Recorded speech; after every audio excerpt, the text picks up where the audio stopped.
find out there's a lot of information on YouTube for free. They may not give you the depth that can help you make all the money in the world, but it will give you pointers, yes, to move from here to here. And honestly, what you need to know is how to move from point A to point B part time. Yes, ma'am. Now, when you have discovered that thing that you have interest in, ask yourself, how can I begin to develop and create cash flow from this thing? We're no longer in the times when you just snap yourself and put it on social media. The Lord is good. We know. Right? Now, once you have begun to, move into how to make money from this thing, like, okay, I've actually talked about a few number of skills that you can actually do. You need to look around you and find, who can I collaborate with? You may have the skill, the person may have the money. You know the bread and ewa going principle.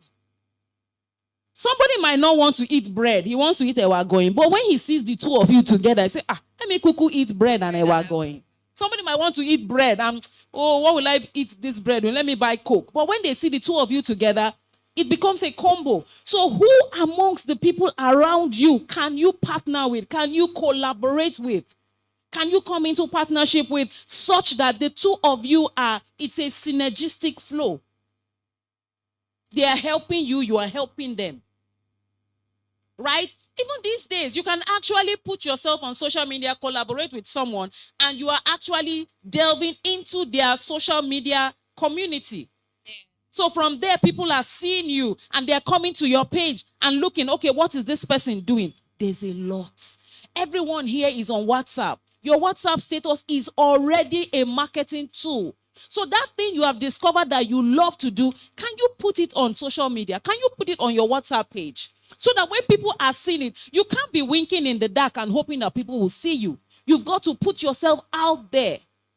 Right? You've got to be shameless in putting that thing on your head. Let people say there's dignity in labor.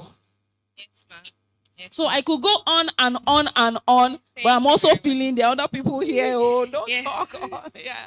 But I'm sure that will give you clarity to move from where you are. Does that help anyone here? Yes, ma. Thank you very much, ma. Please, a round of applause for her. So some of the things she said is money follows value. So offer value. Start with what you have. Start with where you are. Some of us, fine, I know that there are people with multiple potentials that are interested. And there's like parable, there's one with one talent. Don't hide your talent. So I'm going to go from because she dived into the digital world and there's a digital person beside me. This question now is, or this conversation now is for PSAM. Oh, sorry. Mr. Samuel, it's still PSAM. It's popularly known as PSAM. So how do I leverage the digital space as a person who is not in the digital world? And maybe career-wise, I'm not really in the digital world. How do I leverage? How do I not get carried away? Because now the leveraging is one, and then there's also the part where everybody wants to become a content creator, and it's not for everybody. Yeah, actually, if we're being realistic, you can put what you do out there, but you don't have to now make it a full-time job. How do I leverage on the digital space? Thank you. All right, thank you very much. Good afternoon, everybody. Respond now. Good afternoon, everybody. Good afternoon, sir. All right, thank you very much for this opportunity. Thanks to the leadership for this opportunity. So we are wasting time. Just like Mommy has said, the digital space now is a borderless world. Praise God. It's a borderless world. And what do I mean? If I'm going to ask everybody here, looking at our demography, how many of us are on social media? Let me see your hands. Let's just take a quick survey. Whether it is TikTok or whether it's Twitter, whatever, X, you're on social media, even if it's Facebook. Can I see your hands quickly? All right, that's the majority of the house. All right, that's to say that to a larger extent, you have already been indoctrinated to a global space. Are we together? You've been indoctrinated to a global space, meaning that, like I like to say, I tell my students a lot, many of them, So don't mind me. I bear a lot of names because I wear a lot of hats. All right. My students call me Coach Sam. And I tell them that when it comes to social media, it is you against the world, nothing in between. Does that make sense? Yeah. It is you against the world. So I can put up something on my page now, and someone in Iraq or Afghanistan sees that post, and then something can come out of that. Are we together? But one thing we need to understand is when it comes to the social media space, the more reason why I really picked interest in media and marketing is the fact that a lot of people have potentials. We have a lot of products. We have a lot of things we can do. But there's always a gap, right? Because it's not the best that people are patronizing today, trust me. It is not the best. Because if you look at what people are doing, and then maybe your friend that's in a place that is not popular, you know that this person is even doing, say for instance now, where's Wonderful? Is Wonderful in the house? Yeah. Okay, he's somewhere. Wonderful makes very nice shoes, right? How many of us know that? Okay, we don't know. That's another gap. Do you get what I'm getting now? He makes very nice shoes. And then one of the biggest pages on social media that's into shoes, look at their products and be like, this guy does better than these people. Yes or no? Yeah. But the gap is, they have visibility. He does not have as much visibility as they do. Now, that is a very, very big gap that a lot of people have. So you have something you are doing, because there's always the learn. I believe you must have heard this a number of times. There's always the learn before you remove the L, Abby, and then you monetize. You see that L, removing that L is a big challenge. It's a very, very big challenge for a number of people. So the question is, I've come to maybe start something. Maybe I'm a career person, or I'm into the business space or the business world, and I'm doing a lot of things, and I'm doing really well in terms of the quality of what I'm producing, but I'm not really selling. That's a very big gap. That's a very big market. And that's why you see affiliate marketers, digital marketers, CPA marketers. That's why there's a boom of that industry, because there are a lot of product that people, they don't know how to sell it. Are we together? There are a lot of products that don't know how to sell it. I tell some people, if I get my hands on your product, praise God. And that is the importance of marketing when it comes to the social media space. Before I get into all of that, whether you're a career person, whether you're a business person, the social media is for everybody. Now, the question is, do I have to be a content creator to maximize this space? Yes and no. Okay. All right. Now, this is what I'm getting at. Many of the business people you see, or business pages, or even career, what's the name of this popular Aproko doctor, right? Yeah. Aproko doctor is a career person. Yeah. Because doctor, in the sense, is not a business, right? Yeah. He's more of a career, he's more professional, just like an architect. How many of you, maybe in the construction space, you know this man, Fola Jomi? Yeah. Exactly. He's an architect, he's an engineer, in all of that. But you see these people on social media, and then you see what they are doing, you see the influence they amass. It is two things, like I said. If you're in the business space and you feel like, okay, you are more in line or more entwined with content creation, why not pick it up? The gap is putting your face out there, but you don't even have to do that anymore. All right? There are faceless content running everywhere now. You don't have to show your face to be a content creator anymore. How many of us have heard faceless YouTube content? Faceless YouTube channel, exactly. All you need, at the end of the day, what everybody needs is visibility, whether with your face or no, or without your face. Are we together? All we need is visibility. But to bring the balance, whether you're more entwined with content creation or not, or whether you're a professional, you can collaborate. Just like Mommy has said, you can collaborate. You can collaborate with people. Maybe you're into a fashion space, and then you have a friend that is maybe more inclined with the online space, know how social media works, Instagram works, all of those places. You focus on your business, let the friend handle the content part of things. Okay. Are we together? Are we together? So that is where collaboration comes to play. All of these people, do you think, you know Salem King, right? I'm going to be mentioning examples because I believe you are young people here and you will relate to it. How many of you know Salem King? Yeah. Let me see hands if you know him. All right. Do you really think that these people sit in front of the camera every day? Are we together? Do you think they sit in front of the camera every single day? No, I don't think. They don't. All right? They don't. And that is the power of content, to say that there are a lot of strategy, a lot of acts to go about these things. If peradventure you are somebody that wants to go into content creation, there are a lot of things to make you work without compromising the quality of your business or other engagements that you have. There's something called batch creating. Somebody can sit in 24 hours, create 30 pieces of content, and then reel it out every other day, and you think, this guy is consistent. He did it in one day. He did it all in one day. I mean, these are stuff I use, so let me cast myself now. Praise God. Okay. He did it all in one day. But for the next 30 days, you feel like, this person is showing up, is consistent. All he's just doing is pressing post every other day. All right? So like I said, there's a balance to it. If maybe you want to even start content creation as a career, that is an arc. All right? But you have to, this is one thing, this is one gateway that everybody has to cross. You cannot, if you really want to make sense of anything that you're doing, you have to carry it on your head. I'll say it again. If you really want to make sense, whether it's content creation, whether it is business, whether it is ministry, regardless of what you're doing, you have to do what? Carry it on your head.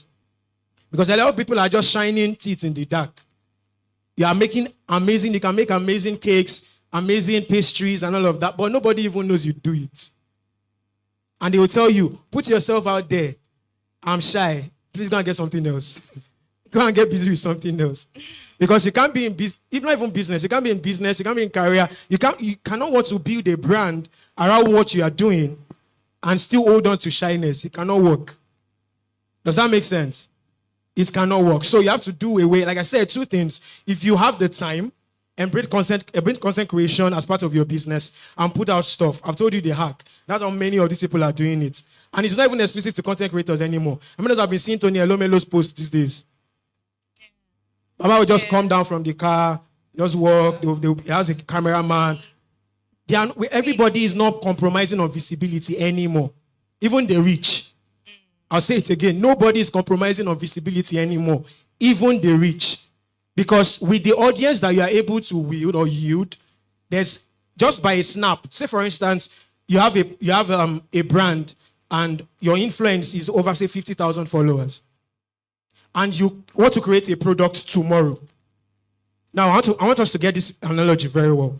You have 50,000 followers, and then maybe you just have an idea. Maybe you want to get into beauty products, and then you create a cream or a makeup product and all of that. Do you know that you can sell out the next day? Yes or no? Yeah. So you say you want to sell out the first 1,000 products. You can sell out the very next day that product launches. Why? Because you have what? You have the audience. But you know the problem with a lot of believers is that we are so religious, and it has messed with our, there's a way religion will mess with your head to think that you don't need all of these things. Whereas those that are in, you said? The Holy Spirit is my advantage. The Holy Spirit is my advantage. Very well. It's your advantage, trust me. But the Holy Spirit will not do what you need to do for you. Yeah. All right? Yes, and just to say that those that are out there, those that are non-believers, like Pastor would say, right? They are the ones that are actually getting these things right. Trust me, they are getting it right. I mean, thank God that even believers are waking up to it now. We are catching up, all right? But they are getting it right. So don't compromise on influence. And when I'm saying influence in, when it comes to the social media space, influence is very, very key. Because if you have people that are following you, when it comes to followers, I can follow you and follow every other person in this room. Yeah. Are we together? Yeah. So the following is not that I'm following just one person. Somebody can follow you and follow another person that is doing exactly what you're doing, and follow another person that is doing exactly what you're doing. So it is not a competition of audience anymore. It is that you build your own. Are we together? It is that you do what? I can't hear you. Build your own audience. However you want to do it, if you have the time for it, build content. Take on content creation as part of your business, as part of your brand, whether you're a career person, HR. There are a lot of people that are doing amazing things, putting their face and building a brand around HR today. And it is regarded as a profession, all right, as a professional field, right? So whether in a career space or business space, build it. And if you don't want to, maybe it's not your thing, you feel like, I collaborate, all right? Collaborate. There are a lot of content creators. There are all of your friends that are not even big yet, that you can start collaborating with now. if you ask everybody here, there's one person that's familiar with social media in this room. More than one. That's how you build, because they are also building their own portfolio. Are we together? Yeah. That is how I grew. I grew working with ministries. Many of the skills I have today, I've said this over and over again. Many of the skills I have today, I learned them, I picked them up working with ministries, working with churches, young ministries and all of that. That when they started, okay, they need a design here, even though I was all good, I'll show you the one I can do, I'll send it. All right? By the next time, many of them were having monthly meetings. All right? The next month, I want it to be better than what I did the last month. So I work on it. Okay, they need a video. I think I can do video. I'll do the first one. It's nonsense. Second one, it gets better. Now, 4 years, 5 years down the line, I know how much you will pay me now to do a video editing for you. Does that make sense? That is how you pick. And how did that work? The ministry was getting visibility by some of those things I was putting out, right? Yeah. But I was also building my portfolio. Because when I was pitching for jobs then, when I was sending out proposals and all of that, those were the designs that were in my portfolio. And they were asking me, how long have you been working? 2 years. Because I've been doing this thing for 2 years, even if it's not there yet. Does that make sense? Yeah. That is how to build. So it is working for everybody. I believe that makes sense, all right? Thank you very much. A round of applause for Pisam. He said something. He said collaborate. I'm not a camera person. I'm not a content creation person. But right now, I'm waiting for my sister to come back home to come and create content for me for free. Because if I reach out to Pisam, it's bill. I cannot afford it right now. But so collaborate, partner with somebody. And so most times, let's just swallow our pride and walk up to that person. And asking for help, I think it's even scriptural. Don't die alone. I cannot. Please help my life. Because that's how you move from being a Lapo baby to a Nepo baby like me. Yeah, so the conversation is moving. We've talked money, we've talked digital space. We are now moving down to, I want to move to a relationship counselor. So you know where I'm going to. So now, if we've observed now, people are more, both male and female, are more quick to build romantic relationship than platonic friendship. Most people, if a guy walks up to you, a lady right now, he meets you and he's chatting with you the next day, he wants to start dating you. You don't know if I'm a witch behind. You don't know if I'm an armed robber. So people are more quick to building romantic relationships than platonic relationships, than friendships. How do we strike this balance? How do we navigate it?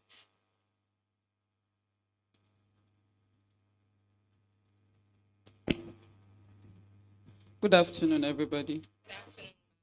I believe we are enjoying ourselves. I have learned. Pisam is trying to throw jabs at me with some of the things he said. We will see after camera. So the issue is this. A lot of us, yes, social media is good. We cannot underestimate the power of social media. But we need to pick what you must first identify who you are, what you want from life, because these are the things that will determine the things you pick from social media. If you don't have an identity, if you don't know what you want in life, then you will just discover that the tsunami of social media will carry you away. And that is what is affecting us when we talk about relationship. A lot of us spend our lives on internet. Yeah, you may be selling your ideas, you are pushing this, you are pushing that, but as you are doing that too, you are meeting people. You are interfacing with people. Now, you must be able to make your choices. You discover that there is a guy I follow on, is it not on Instagram or YouTube? But I just stopped following him. Why? I just discovered that, yes, it doesn't have what I want. What he's giving to me, his content that he's creating, yes, you will laugh. You understand? But this is not what I want. This thing is not edifying me. It's not building me in any way. So I made a choice to unfollow him. And why was it easy for me to make that choice? I know what I want out of life and out of social media. Now, a lot of us, what do? We just want to move with the tide. We want to flow with the tide. We have teenagers here. Your friends are having boyfriends. Your friends are having a relationship. Does it mean that every guy that comes to you wants a love affair with you? But because that is what you see in your immediate physical environment and on the social media too. A lot of times I wonder, how can you, in your right senses, push this thing out? A lady not wearing bra and you're dancing, who you be? What is wrong with you? Are you okay? You understand? Now, you are out there. Yes, you are pushing your content. But look at who are the people you are following. If that is the majority of people you are following, that is what you will end up to be. And that is what will determine every guy that comes to you, the kind of discussion that you have with them. You know, I have more male children, both, I'm not even talking about biological now, male all around me. These guys will always say something. They are tired of what we do as babes. Guys cannot have intelligent conversations with us. You are welcome, sir. Welcome, sir. Guys cannot have intelligent conversation with us. There was a time I did a survey amongst us. I said, let's talk about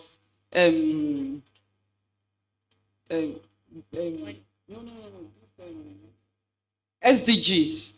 Oh, okay. Very few. I think out of about 10, only one person can talk about something that has an idea about the SDG goals. The only thing we think about is relationship. And when you are talking about the relationship too, is only the, let me put it the way me and my husband put it, rub me, lick me, kiss me, never let me go relationship. Oh, wow. Yeah, if I say it's becoming increasingly difficult to live a sane life. Because nakedness is walking all around you. We walk naked, particularly ladies. Now, you are walking naked. A guy is coming to you. What do you think he's going to bring to you? Sex. But if you are decently dressed, it will determine, even if the ultimate the guy has at the back of his mind is sex, it will not approach you with sex. It will first come with intelligent discussions. And by the time he engages you with intelligent discussions, after a while, he will know that, this one, if I talk rubbish, afume woto woto. And he will just leave you and let it slide. So the issue we have is, she started somewhere. She said we have a mind problem. A guy is saying, hi, hello.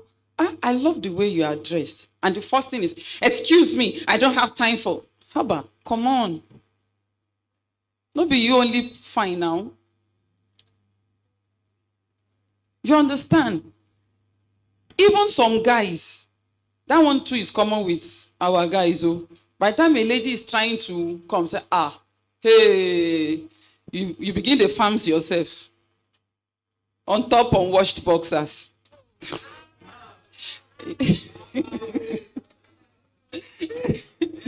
Sorry if it seems I'm throwing jabs, but sincerely, let's face it. Let's face it. We need to return back to a time where a lady and a guy can be study partners. with no strings attached. Yeah, with no strings attached. We can have it. But I discovered that because everything we see on social media is relationship, rub me, lick me, kiss me, never let me go. It has blindfolded us. It has rubbed so much on our minds. And we feel that when everybody is talking to me, it has to be, he wants to take me to bed, or this or that. This Pablet mentality needs to die. Maybe we should go and pray. We should pray some mountain of fire prayer. Pablet mentality, die by fire.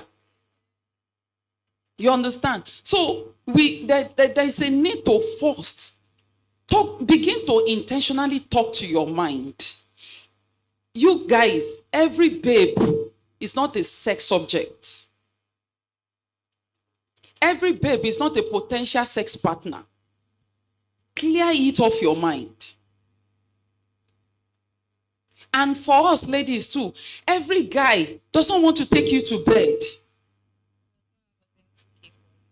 and doesn't have urgent 2K for you. We are not beggars. Babes, we are not beggars. She said something. She has told us a lot of things we can do. She has said a lot of things we can do. Although I know that my biological children, they don't like it when I am talking and mentioning their names. But I want to talk about my daughter. When she finished JS3, we pushed her to go and learn fashion designing. Boya logeju skirt konlo for the period before school resumed. But whatever, we bought machine. Now, there was a program in church convention, and she said she wanted to sew trousers. I said, you have machine. I don't have money to pay for trousers. Go and find solution. You have machine, you have phone. So she got in touch with her elder brother. That one sent money for data, and she sat down on YouTube to learn to cut trousers. And at least I have trousers that she has sewn for me. That I've met people along the way who have asked me, oh fine. I said, it's my daughter. Go on YouTube, learn something. Girls, we are too redundant. You just want to do Pablo, Emioga.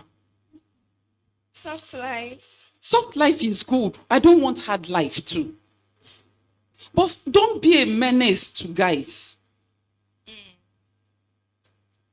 Don't be a problem to them. When you keep demanding and asking and demanding, they will ask you for sex. If you say no, they will lock you up inside one room until you yield. Now, how will such a guy that has started sleeping with you? There are other things inside that guy that you can learn from. How will he now pour gifts, talent into you? Because you started on the wrong note. So we need to start from the place of renewing our minds. Who are you following on social media? What are their contents? If it is not edifying, if it is not adding value to you, please delete. Unfollow. Salem King is running a program, 101 Kinikon for his 30th birthday. I just saw it. And he pushed out something. I was like, Salem King, go down now. We are just throwing jabs at me. He said, those of you in your 40s and 50s, come here. I have word for you. That was what got my attention. I said, okay, what are you saying, you Ogawa? And he started saying, you have value. You have something that you have learned from experience. He said, a lot of content are rubbish on social media, but there are things you have gained from experience. Come and bring it out. And I know, listened to a message of this woman, Mildred Okonko. She said the reason why a lot of people are saying that men as come, marriages are not good, it's not working, is because those of us that are privileged to have good marriages, we are not outside pushing it into the face of the people. Yeah. Do you get it? Yeah. So I started something and I stopped. I know a lot of you have entered my DM to say that. You're one of them. Yes, I'm one of them. To say that, Mommy, why are you not doing this? He has complained tire, and I did not answer him. But when I listened to Salem King, I said, and I just made a comment passingly in the comment section. I said, you are talking to me, oh, this really hit me, and I'm going to work on it and everything. Do you know what he did? He reached out.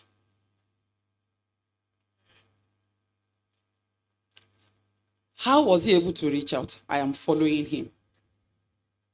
Value has been added to me. Do you understand? If at my age, I am getting friends,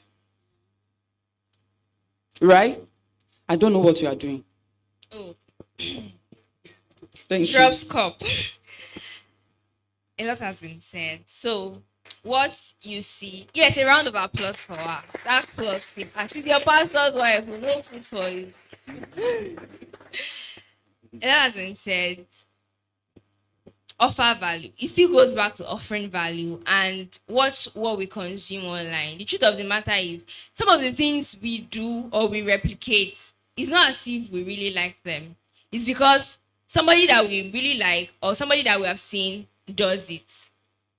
You can decide to wear your jean and round neck in a certain way, not because she thought of it, but because somebody did it and you were like, oh, it's cool, let me replicate it. And then you replicate it. So what we consume matters. Please, once again, please welcome Dr. Kolade.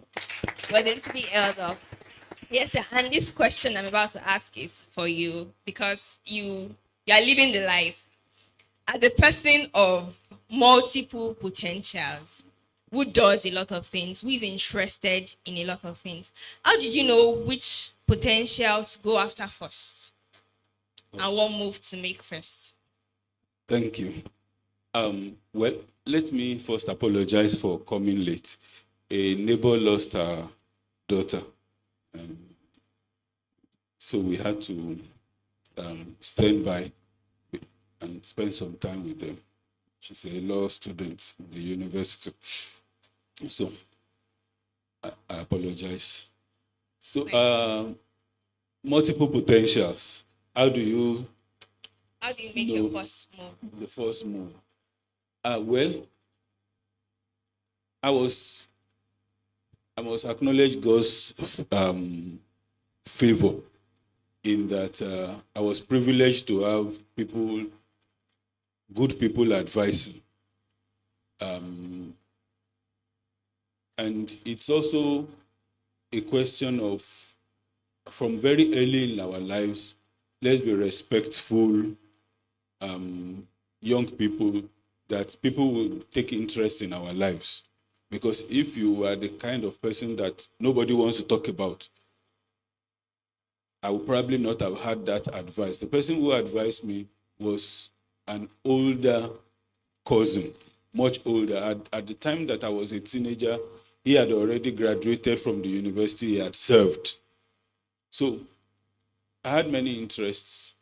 Then I finished secondary school, class 3. In our time, it was class 3. Then in class 4, you will choose science, arts, and all of that. And I was going to go to arts class. I wanted to study mass comm or journalism. Then he looked at my results and said, you came first overall. You had, out of 16 subjects, I got best results in 14. I lost Yoruba and accounting. The remaining 14 subjects, I got first position in the. So he said, you are a crossover student. Why go to study journalism? Go and study medicine. You need a certificate to be a medical doctor, but you only need your talent to be a great writer. That was the advice that altered the course of my life because I was very stubborn. My dad couldn't handle it. I was going to go to art class. But when he explained that and he told me several engineers, doctors who were writers, Cyprian Ekwesi, T.M. Aluko, he was mentioning names that you will not be the first scientist to be a great writer. So that advice helped me. So I in school, they used to say literature, chemistry, physics, and so physics versus government, I think. So I rebelled. I did maths, English, physics, chemistry, biology, literature, geography, government. I dropped economics. I remember I was not going for class for literature and I still got A1 in literature. But to answer your question, counseling first, then opportunities. The opportunities that presented themselves, I took them. I remember those days, Government College in Ibadan was the leader in science quiz. So I gave them science quiz, I will not just even show face. But science project, I will go and compete. Essay competition, I will go and compete. Debating competition, I will go and compete. And we are winning, which is also about from as early as possible in life, play to your strength. Play to your strength. Because I once attempted Maths Olympiad that I would give them and we didn't have a further maths teacher in our school. And yet I wanted to compete in Maths Olympiad. I passed zonal. When it was the state final, they gave us questions. I couldn't answer any question. I was sweating. So I stopped. So, but if it's literature, if it's science project, I could do. And following what worked, I was able to make faster progress along the line of writing. My first book, a teacher took it, it was published. I was still a teenager, it was published. So I think, or should I say I know, that when you keep doing what you can do best, God will line up opportunities for you. And yours is to keep doing your best. And the last part is that when we are given assignments, when we are given tasks, let's do them to the best of our ability. Your future glory may be in that small assignment that you are given, that you are trivializing. I remember the person that published my book, we became close as we were trying to represent the school in debate competition. So, and then I would go to his house for training, and he will ask us to fold paper for him. He used to print. So I will be helping him to fold paper. I could have said, they sent us here to practice for debate. What's my own with folding paper? So all my teammates would have gone. I would stay back to fold paper for him into the night before I returned home. Then one day I said, me too, I have written a book, and said, let me see it. And that was the beginning of great things in my life. Thank you very much, sir. A round of applause for him. One of the things he said was play your strengths. And I think I've had Mrs. Ibukwa Woshika to say it. She says, outsource your weakness. Leverage on your strengths. I'm not so good at this one. I would outsource it. So that by the time I do what I know how to do, I do it to the best of my ability. I have outsourced my weakness. And he also mentioned, he was saying he helped the person that printed service. Quite a number of us. I know we need money, but let's serve without expecting anything in return. Not that we now become slaves. Of course, I know people can be funny and they can start exploiting, but know that at the back of your mind, and leave it to God. I really served. Like, I gave my time to this thing, not because I'm going to get paid. Sometimes even volunteering, and the person will be like, oh, she helped me with this, and then they are quick to mention your names in rooms that matter. So the conversation is going around again. I'm back to Mrs. Tonia. So there's this misconception that if you want to thrive in the market space, you cannot really be a person of integrity. You would have to cut corners or do some shady things. That integrity isn't all that of a big deal as long as you're not killing anybody. Isn't all that of a big deal in the marketplace. But as believers, as witnesses, how do we navigate that space? All right. Thank you very much for that amazing question. I hope we're all getting blessed and we're getting clarity on so many things so far. One thing I would want to start with is for you to understand. I believe this program was organized for every one of us to have a deeper understanding that you were not just born into a Christian family. You were born to be witnesses, right? And we are all addressing the different mountains of influence. So you need to understand that you are an ambassador. I tell people this thing every time. I say, the Bible did not just say you are the light of the world, the city set on a hill which cannot be hidden. You are the salt of the earth. Now, the yeast principle is something I love to share with people everywhere I go. You were intentionally planted everywhere you find yourself to be a representative of the Most High. Now, the question you should ask yourself is, what will Jesus do? What will Jesus do in that situation?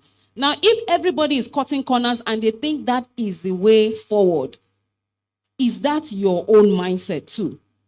So where we need to start is the foundation. If you do not make a decision to stand your ground, pressure will make a decision for you.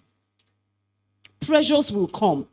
But if deep within yourself, you have resolved, I will not do this. Daniel said he would not. What did Daniel say? Wow. With the king's meat, it was a resolve. It was a resolution. It was a strong standing. And so because he had said that deep within his heart, there was nothing that could shake him. Now the question is, have you also made that solid resolve? Now, you see, in a long time ago, I actually, I was marketing something and I got someone who came across my way and he was ready to invest to give me like 10 accounts.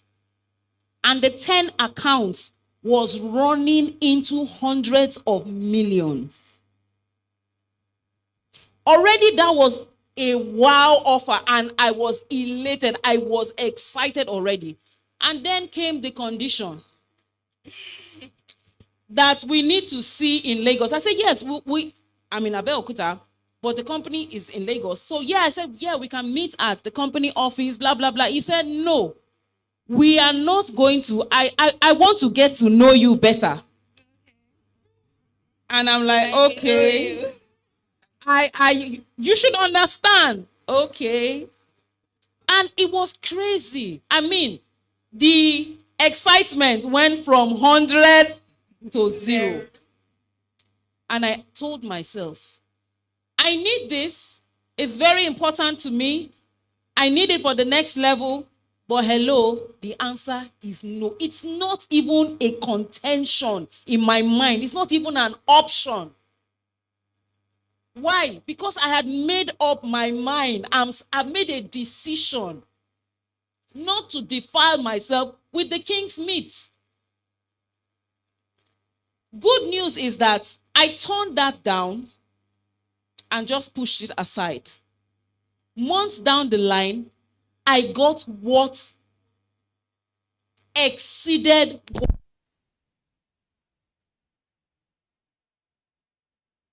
situations. And every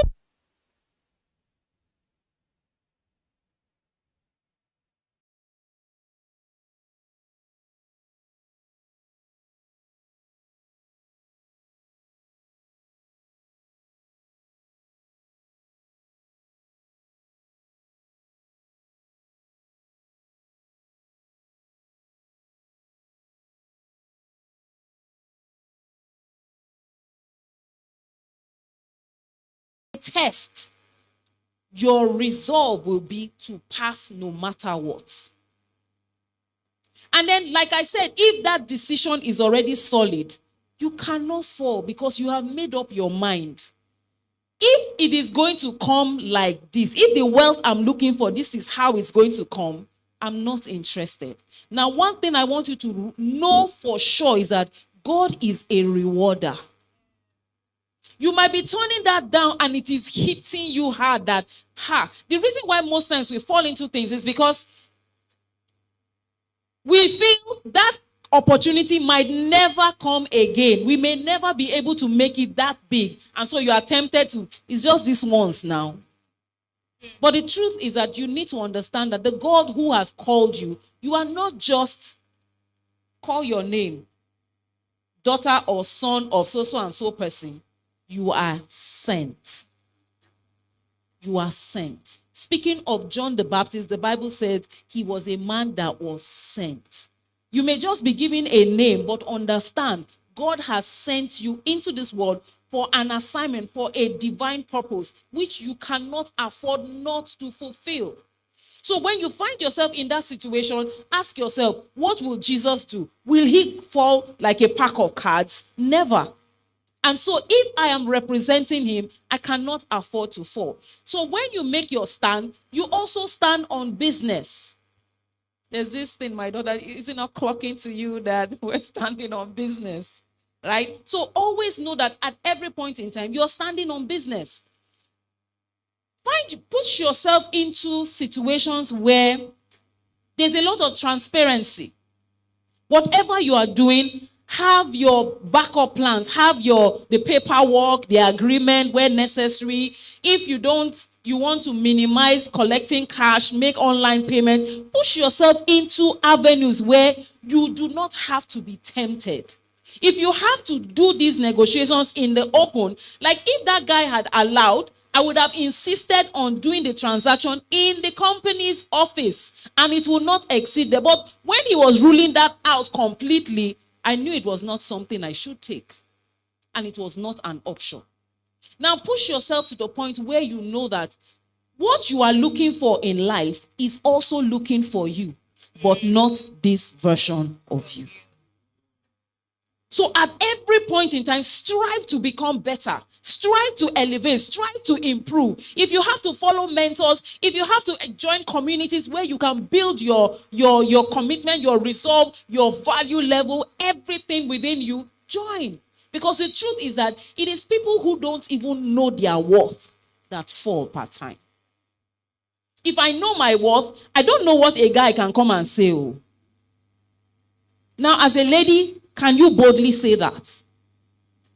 As a guy, can you boldly say that? So when you understand who you are and whose you are, who you are representing, I'm telling you, it will not be an option. Every day we are faced with different situations that bring such compromise, thoughts of compromise into our minds. You need to understand that what is the risk involved? There's nothing that comes without a repercussion. It may not happen now. David had that incident with Bathsheba. Do you know that he still paid for it? So know that nothing comes without repercussions. It may be a legal risk. It may be out to tarnish your name and your reputation. It may be out to dampen your spiritual energy. When guilt comes into the picture, when you begin to doubt yourself, guess what? You start running away from God like Adam. Adam, where are you? He was running. Why? Because he knew he had done something wrong. So let's make a resolve. That's why when there's a call like this, run to that place. Attend church services. Every time the word is dropping, the truth is that it is the droplets of these words that forms the strength of the humanity you have on the inside. Right? You cannot look at yourself in the mirror and move away and straight away forget who you are.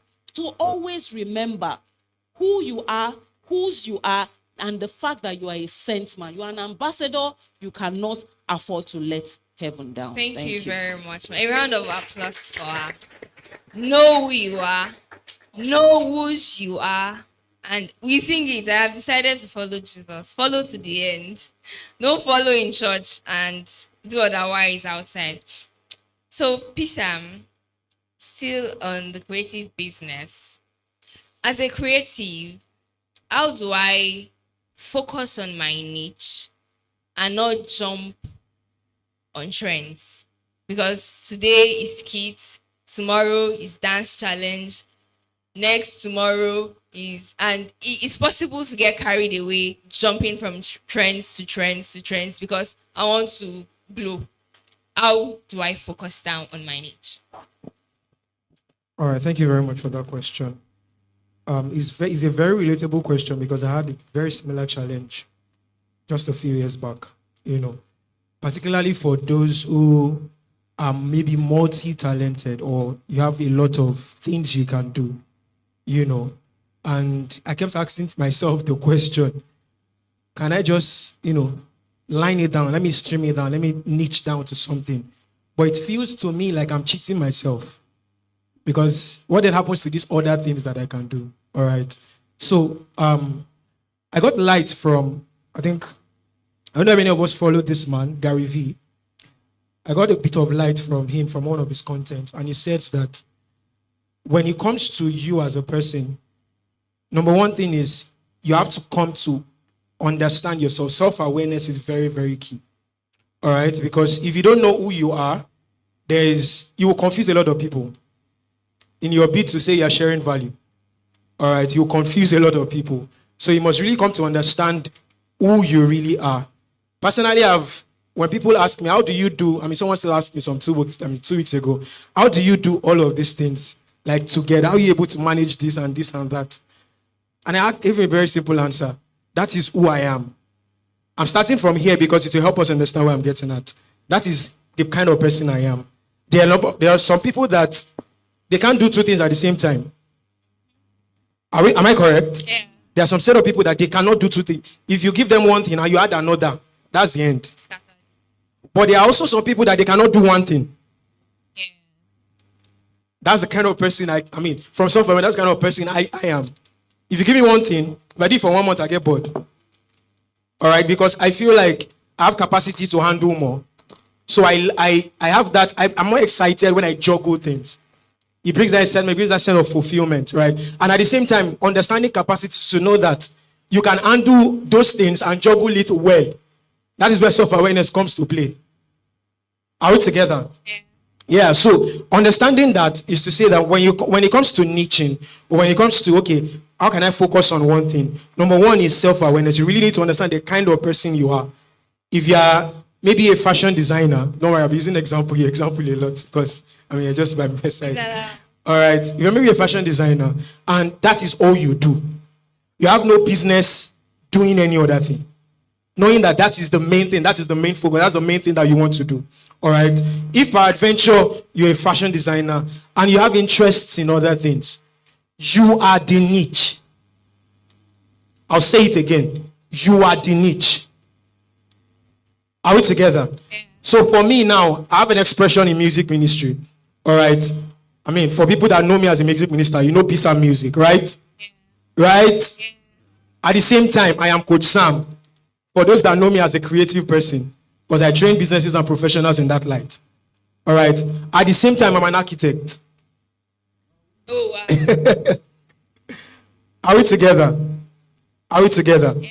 Now, that's to say that you can wear all this art and it will fit perfectly when you understand your person. So if anybody's going to ask me now, what's your niche? All those things I just mentioned. That is my niche. On the flip side, for somebody that can just manage one thing, you have no business doing any other thing. Now, bringing it to content, all right, and content styles. Once you understand that narrative or you understand that and it sinks in, as a fashion designer, there are different styles and format of content you can adopt. That doesn't mean that you are not niching. So as a fashion designer, I can do storytelling as part of my content, right? How I started, maybe there's this very content like I like people now, what people are doing is the fact that they will get you from how they came in contact with the client how they had the conversation with the client, what the client wanted to do, and then how they got into the creative process of putting the clothes together and all of that. That is a style of content. It does not have to be entertainment every time. It doesn't have to be skit, which is another style. All right, which is another style of content. At the same time, it might just be showing or taking people through the process of what you are doing. That is another style of content. Now, note that we have not left fashion now. Are we together? We are still in the fashion space. We are still doing content addressing fashion, but there are different styles and formats of it. And very well, storytelling is one thing that's even pushing now. Everybody wants to, one thing I've come to understand, a lot of people are more interested in other people's life than they are in theirs. That's why BB Nigeria will continue to trend. Are we together? That's why it will continue to trend, because you want to know what's going on in other people's life. Your own life, you don't know what's going on in your life. You have not figured out what's going on in your life, but you want to know what's happening in other people's lives. So that's why all these shows will continue to trend. And that will tell you something. If you take people through the journey of what you are doing, they are more interested in you. I'll say it again. If you take people through that journey, so say for instance, which example can I say it now? So say you are into cake and pastries, you are into the food business and all of that. Instead of showing us the end result of the food, why not show us how you got started with it, and then how you mixed the whole thing together, and how you maybe almost made a mistake in between, and now then you got to the end result, and not stop there, and then the testimonial of what happened when you delivered the product. Will you be more interested in that, or just showing the end result? Which one will you be more interested in? The one that shows process. So the simplest style of content you can do as a person, maybe you are into one thing or many things, is that you document yourself. Document the process. That's why you see many churches now, or many ministries. I mean, we've done it in convention, this particular convention. We don't just see the, after results, we don't just see the guest minister appear on stage now. We record how he's getting down from the car, right? How he's walking in. You capture how the person comes in, how the person is sitting down, maybe the person is praying. And then when the person comes on stage, when the person starts ministering, that is a journey. That is you documenting it. So the same thing applies for your businesses. And now to end it, talking about niche, like I said, two things. You are the niche after you've understood or you are self-aware of the kind of person you are. But there are different styles of formats that you can adopt. All right? There are different styles and formats. You can do entertainment. You can do as much as... Now, this is what I would say. Value is relative. All right? When it comes to the content, I'm talking from a content perspective now. Value is relative. Brain Jotter, is it giving value or not? How many of us know Brain Jotter? Is it giving value or not?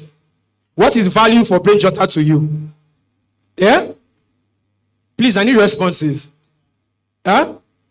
Laughter, comedy, unwinding. You watch the page, and some people just go to his page to just relax. At the end of the day, when you go to that page, you will relax, you will laugh, you enjoy yourself. All right? Pastor Femi Lazarus' page, is it value or not? What is he giving? Wisdom, right? Spiritual wisdom. Let me look at another person. Aproko Doctor. Yeah?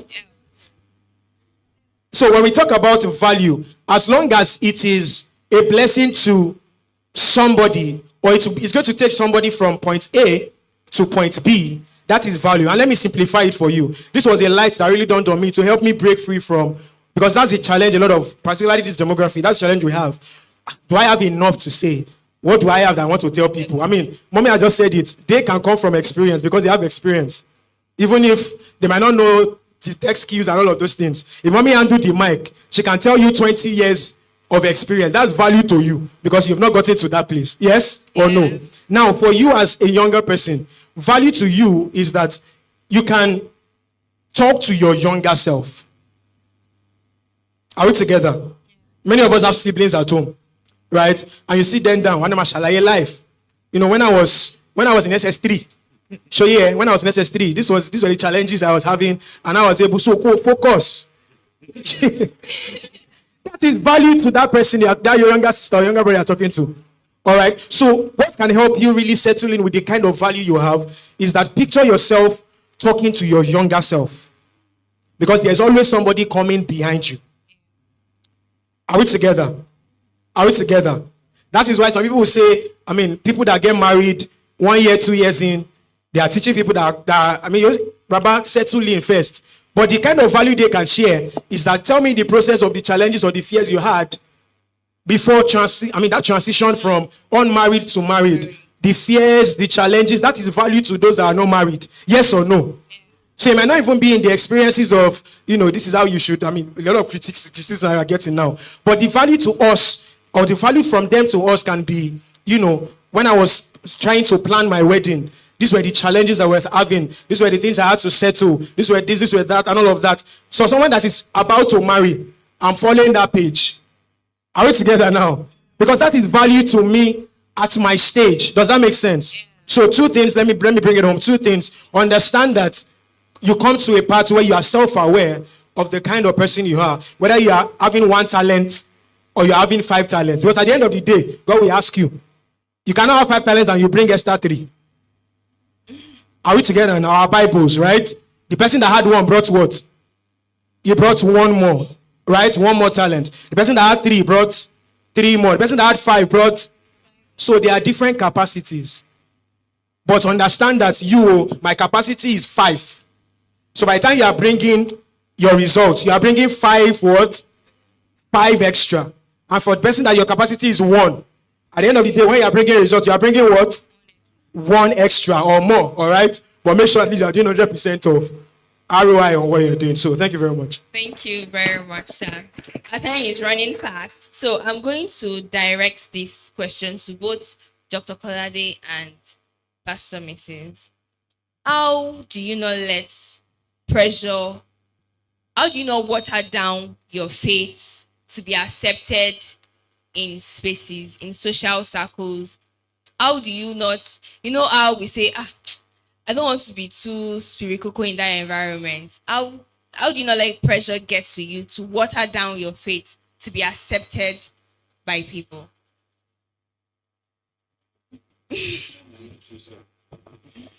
Amen. It's still the same thing I will say. Who are you? Pressure, man, forget. There will always be pressure. But when you know who you are, you will not be pressured. Somebody like me, if you like, in fact, I like it when you give me 5 invitations for one day. Because I'm not interested in going. So 5 invitations for one day has given me enough reason not to go. So I will attend one. Nobody is going to pressure me into going to parties. I am not interested because I have put value on my time. Is it not? It is not wrong to go to parties. That's not what I'm saying. But my own person, my kind of person, I don't just fancy it. Because I will just think about it. I watch Joko. I come and she small talks. On top waiting. Even if I don't have anything to do, I want to sleep. That is my own person. If you are the life of the party, you can't live my kind of life. Because you have value to add there. Do you get it? So you don't have to follow, this is what Pastor Mrs. said, or this is what so person said. Who am I? I say I don't like going to parties. If you see me in one, you will wonder that, what is wrong? Why does she not go? Because I can be life of the party. Do you get? So, who are you? When you discover who you are, see, there's something in journalism we call the 5 W's and 1 H. It's a principle of life. I've used it severally. Number 1, who am I? What am I wired to do? When you discover what you are wired to do, pressure will not come in. The reason why you follow pressure, you allow peer pressure, you want to trend because others are trending. See, all of us will trend, forget.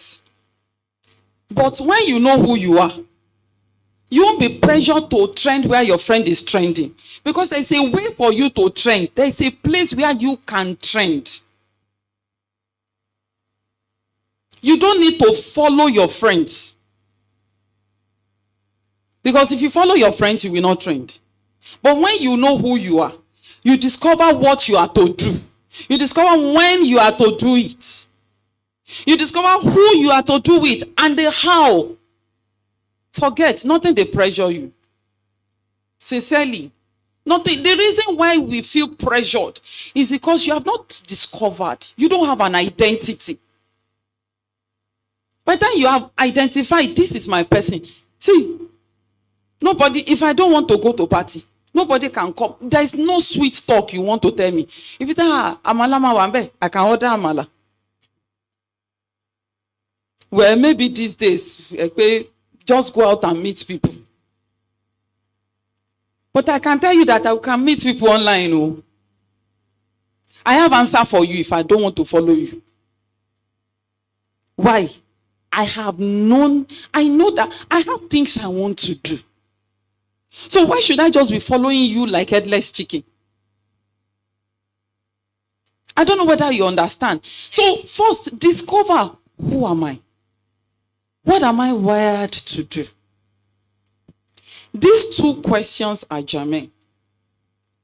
If you discover who you are and what you are wired to do, then how do I do it? Who are the people I do with? When am I supposed to do it?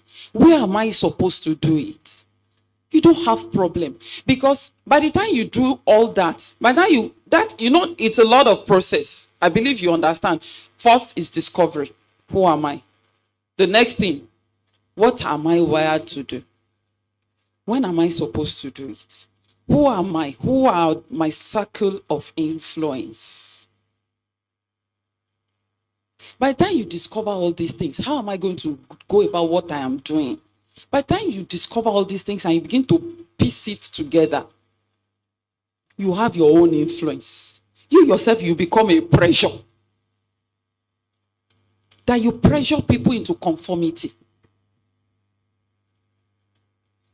And when you are a pressure, nothing pressures you. There is one thing I will always say.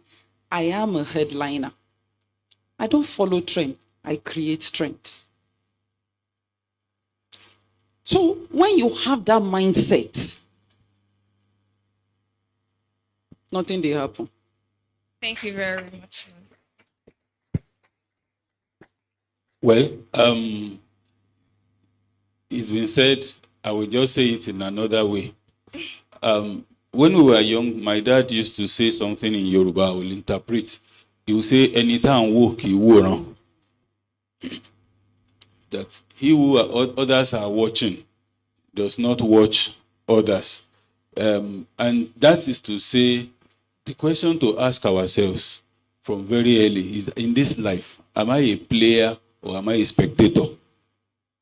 Many of us are spectators.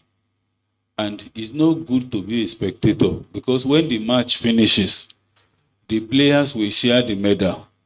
The spectator will go home and just be telling stories. You know how you do it? That my boy, my Messi, we paid my boy, papi, oh mommy. But at the end of the day, we know whose bank account is fatter.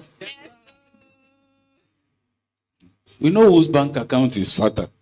So this, because as I was hearing about trends, about content, about, one worry I have with all this content, trend, this and this is that we spend all our time on things that are about other people. We know about the latest this, the latest that, but the one that pertains to our life, we have not done it. Jesus Christ at the age of 12, his parents could not find him, right?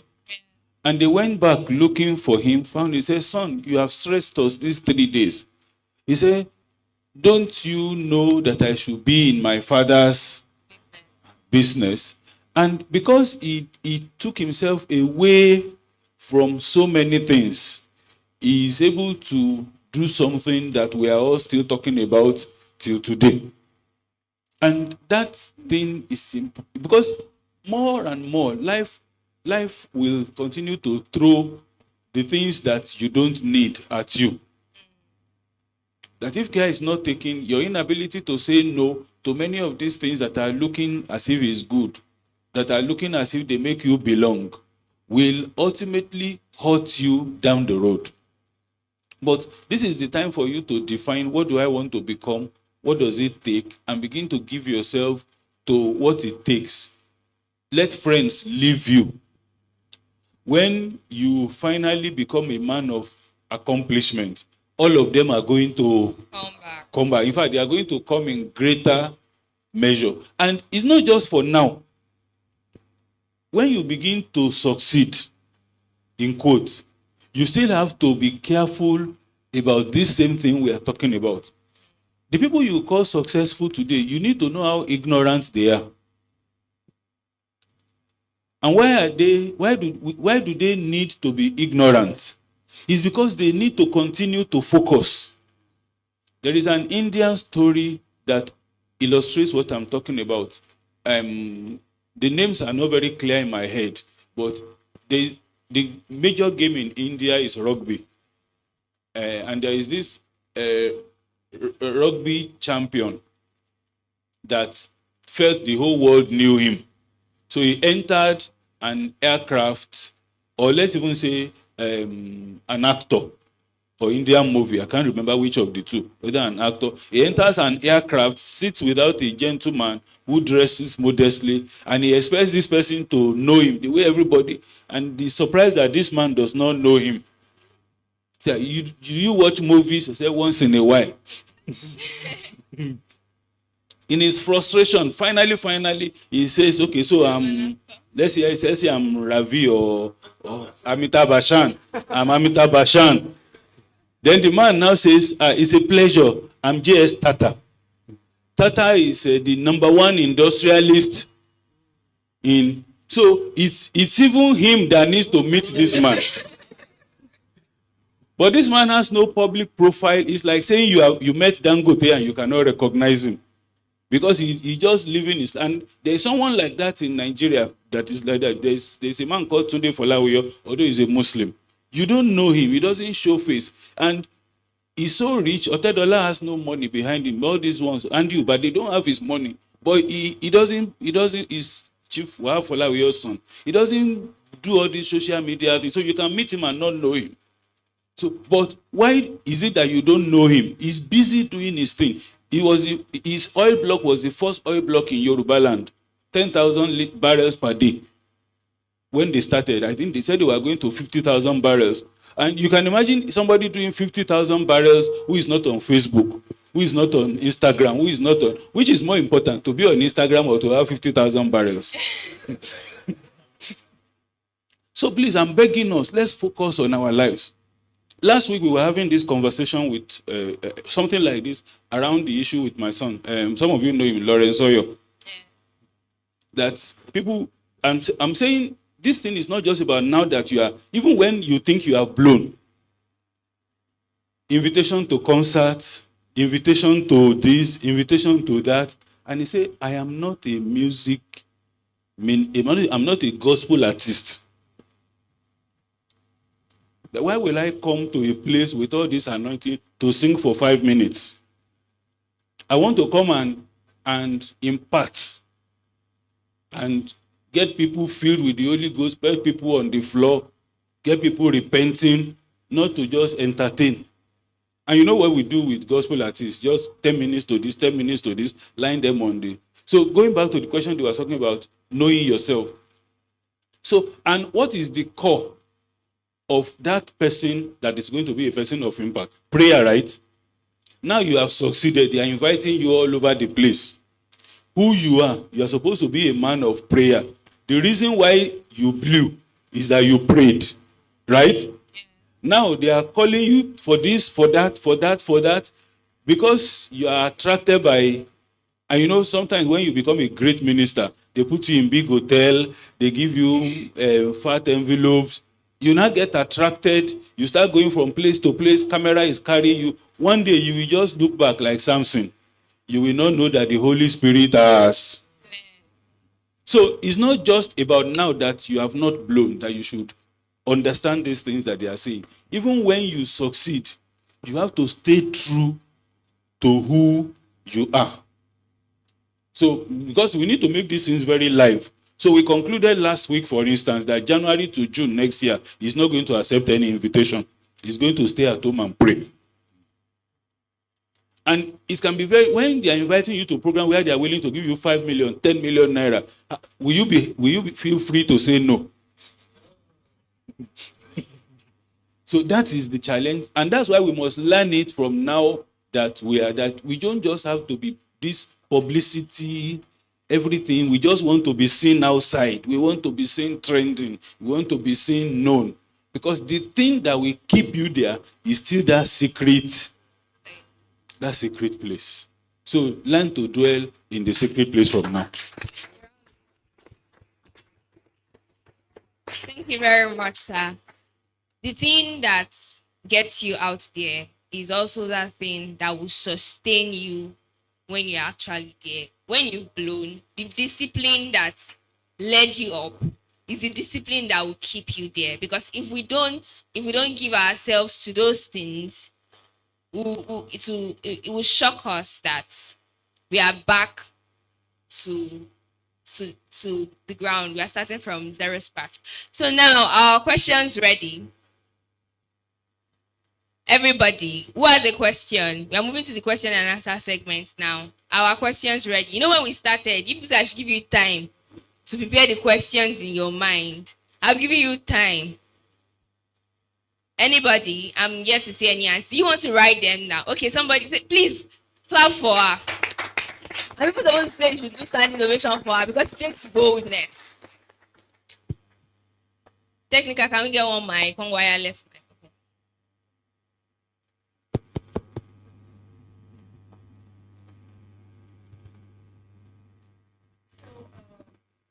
Sister Chill, the mic is here. Thank you.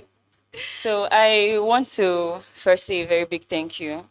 I actually was not planning to come here today, but I'm happy I came, actually. Please clap. So I have two questions, and they will both be addressed to Dr. Kolade. The first one is, in a situation where opportunities that come are hindered by factors, like a lot of factors. For example, if somebody comes from a family that to enlightened, and the parents feel like you should not be doing these things. Why should you be out there? Why should you expose yourself to these kind of things? Or in a situation whereby they are not really financially buoyant, and then they cannot really, sustain these opportunities that come for this person. How did the person go about that? Also, balancing between focusing on your life, you want to concentrate on things that matters to you, and also being out there to see what's going on in the world and how to improve yourself. How do you balance between those two? Thank you. Okay, thank you. Let me start from the second one, balancing between focusing on yourself and being out there. Well, you learn civics in school. They are supposed to know current affairs. There are 24 hours in a day. We use 8, maximum 12 of it for productive work, right? And you can ask yourself, out of these hours, how much of it do I spend on improving myself? And let's be honest, if you are improving, you know. And if what you are doing on the phone or social media is just chatting away or watching away, we know. It's just when we want to deceive ourselves. You yourself, when you finish 3 hours online, you will know whether you are actually learning or you are idling away, burning data. So let's cultivate the discipline of actively doing online things that improve us. It takes discipline, actually. At this age, sometimes I also get online and I'm looking for, what's this old video that has come back? Mind Your Language. Mind Your Language is an old video. And when they do comedy of English. So, and I'm watching then, and it's not as if I'm learning anything. I'm just using it to while away language. Then I like football. So I'll watch Man City, I'll watch Barcelona, I'll watch the these Nigerian women now. I wore Rashida Tajibade and all of that. Okay, but it's not particularly developmental. I'm just killing time. So don't kill time on the phone. Do things that are specifically in your area of interest. For instance, I'm an Agric person by profession. I should go online and watch things that add to my work as an Agric person. Okay, I write. I should go online and look at things that will help me to be a better writer. Okay, I preach. I think I'm trying in that area. I listen to good preachers, and when I listen, I'm trying to hear what are they saying. Go to places where you would, and when you go to places, for instance, as we are, I'm supposed to come and talk, Abi. I have looked at all these things. I've looked at your stagecraft. I've looked at your lighting. I'm taking notes. I've looked at how you have managed with the environment. I've gone to the gents as I came. I've seen the classrooms. Because I'm a children teacher, I have looked into the classrooms before I came inside. So let's turn every opportunity to a learning opportunity. Every opportunity to a learning opportunity. I was at Abuja a few days ago.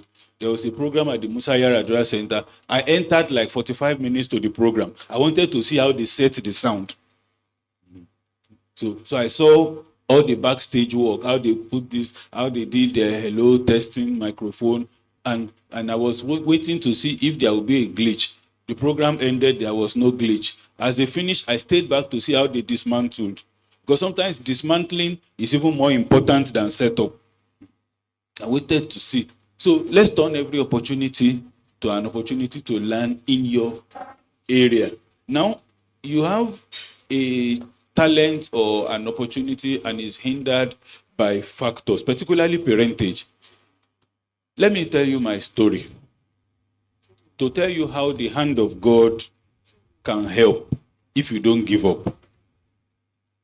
I also come from a very my dad used to be rich, then Nigeria happened to him and he became poor. And he became poor. So by the time we grew up, things had become very tough. But we had talent. And I kept doing what I was doing. And one thing that happened to me is that I was developing talent in an area that my dad did not really understand. And it was frustrating because it was my dad that started teaching me writing. But he was teaching me business writing. I went into creative writing and he couldn't handle it. As a 7-year-old, my dad was a contractor. My dad will come from secretariat and say, Amale is my Oriki. Amale, Amara secretariat here. One say that I collect letters one. 7-year-old child, I collect letters. So he will write letter, he will ask me to read, he will write letter. Then one day, I think I was going to 9. He came back and lamented about how they cheated him and said, Oban collector, come back, bye. You help me to write a letter that when they receive it, it will be. So he gave me biro and paper. I wrote the letter. The anger that my dad had, I helped him to amplify the anger. I wrote this letter. The next day, or maybe a few days later, he came. Amale, Okare. When the letter, it was as if you hit them with a boulder. So that was, so his interest was in business writing. But I started doing creative writing. And then I started going to, I remember NTA Ibadan as a young person. And I was writing news as a teenager. So in those days, Feyo Gundu Ile, Shade Asrop, and the rest of them, they took me on. They were happy to have a teenager. I'm talking about the hand of God when you have talent. This is a son of nobody. They took me on and they will put me. And I remember I was still 17, 18 years old when they say, you know what? If you can wait in the night, we will allow you to direct news. So as a teenager, veterinary medicine student, they will leave the studio for me to direct the 9:45 p.m. news. So I'll be in the station till 10. So I will reach home like 11. My dad will flare up. Why are you just coming home? How can a small boy like you be? These children of decent people don't work in the. I will beg him and beg him. I will still go the next day. Fast forward to when my first book was published, 1991. They gave me a whole week of publicity free of charge. That's why I serve. Anywhere you go, serve. A whole week, they were advertising every day for me free of charge. They covered the launching. It was on. From that time, my daddy did not say, don't go to NTA again. Because the whole, Baba do Aro Money Lori television. Baba do Aro Money Lori television. You know. Then when I think I went to represent Oyo State in national essay competition in Kano, they streamed it live on network news. And before I came, they had already declared party on our street. We saw your son on network news, you know, and my dad had to be celebrating by force. Like that. Then finally, they were doing 10 years of youth work in Nigeria, and somehow somebody wrote my name. So they invited me to, it was this Tafawa Balewa Square. They invited me, and that episode was very interesting because I was so broke that I entered 911 to go to Lagos. You know this truck at the back, that is open truck that they used to carry watermelon. That was the truck that took a National Youth Achiever to Lagos. And then I was sitting with Professor Chike Obi. The older people here will know Professor Chike Obi, Dr. Jubilee Lamino, Mama Toyin Olakunrin. She was president of ICANN. We all sat at the high table. But when I was going back, I went back with my, my pocket was full. So God will line people on your path that you yourself will not know how he did it. And that takes me back to something that we have not, maybe because of your topic, we have not emphasized too much. Prayer. Because prayer moves things on your behalf in a way that you yourself cannot understand. So from as this early in our lives, let's learn to pray. When you pray, even if you are in the deepest recesses, God will ensure that they find you out. Where was David? David was in the bush, but inside that bush, the Lord is my shepherd, I shall not want. He that dwells in the secret place of the Most High. One thing I will do to meditate in your word. All those psalms were psalms written when David was in the bush. But after many of those conversations with the Holy Spirit, one day God wakes up a Samuel. Says, go and pick up that boy. So in our moment of obscurity, let's be people of fervent prayers. Let's be people of deep relationship with the Holy Spirit. When you do that, greatness will find you. Irrespective of how obscure you may be, greatness will find you. Thank you very much. A round of applause for him. In obscurity, give yourself to prayers. More questions. Iwe was going around. Do we have questions written? You have a question. Any other person? Our time is fast spent. 3 more questions and we call it the wraps. Just Iwe. Or is there any other person? Okay. Iwe. Okay. Good afternoon, everybody. Thank you so much, sirs. Thank you so much, Masa. So, my question is this: for someone that works a 9 to 5 and actually knows that he's meant to do more, he's meant to do a lot of things, a lot of other things. How do we actually balance everything? I mean, doing your 9 to 5, which takes about 8 hours of a day, now coming back to focus on every other thing.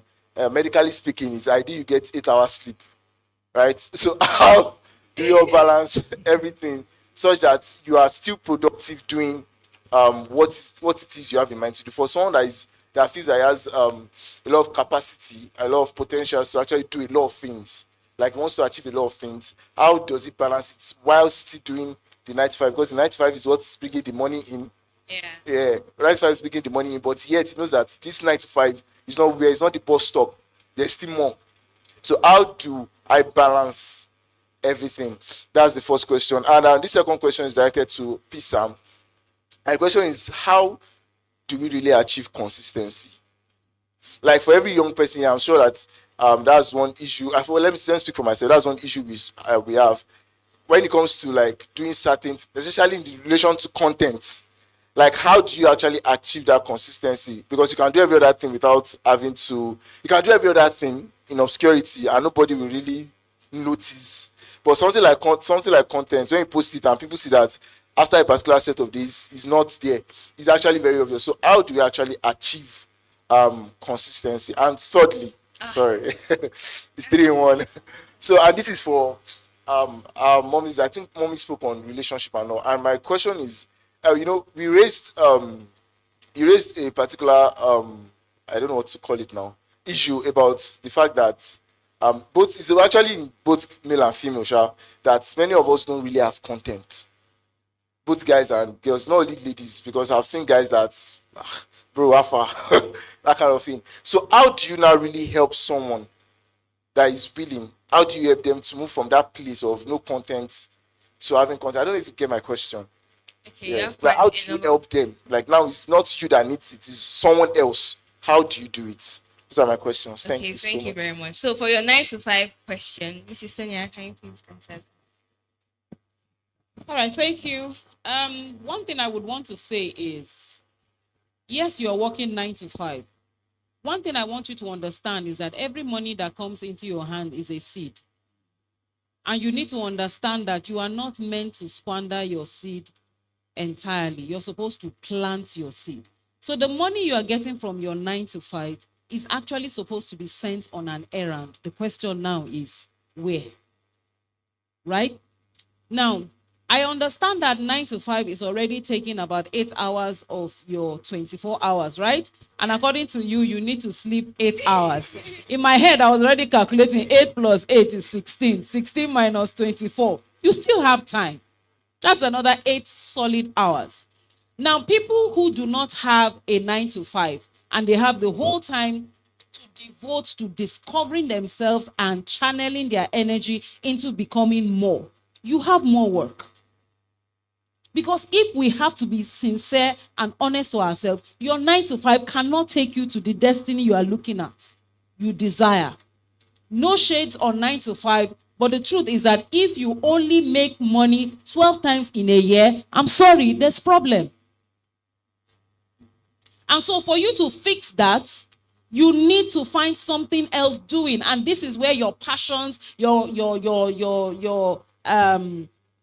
abilities come into play.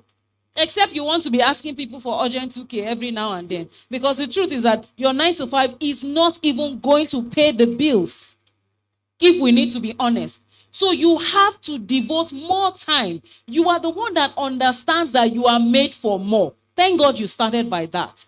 You already know that you are made for more. There's something more to you than this 9 to 5. So it is now very important for you to understand that sacrifice is the order of the day here. You must be ready to sacrifice something to get to where you want to go to. If not, that desire, that dream will be the sacrifice.